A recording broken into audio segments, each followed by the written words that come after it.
আচ্ছা এখানে আমার কি দোষ বলেন তো? যা আপনি যে আমাকে দোষ দিলেন, এখানে আমার কি দোষ?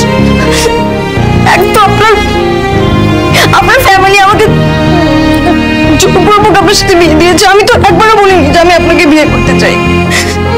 আমি আপনার ভাইকে ভালোবেসে বিয়ে করেছিলাম, কিন্তু সে তো আমাকে রেখে চলে গেল। তার মধ্যে আপনি আর আপনার ভাই দুজন দেখতে একদম একরকম। এখানে আমার কি দোষ? আমি কি কাউকে কিছু বলেছি? আমি কি আপনাকে কিছু করেছি? আপনি যেভাবে চেয়েছিলাম তো সেভাবেই থাকছি। তারপরেও আমার দোষ, সবকিছুই আমার দোষ।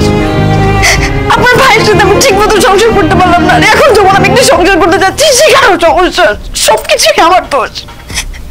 ঠিক আছে, আমার সাথে তা থাকা লাগবে না। আমি আমার মার বাড়িতে চলে যাচ্ছি। আমি কি আপনাকে ডিভোর্স লেটার পাঠিয়ে দিব?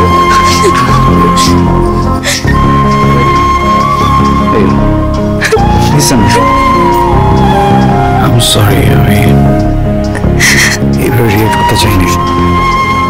সরি, আসলে নিজে একটু ক্লান্ত আর আজকে আমি একটু আপসেট। খুবই সরি, আর কখনো না।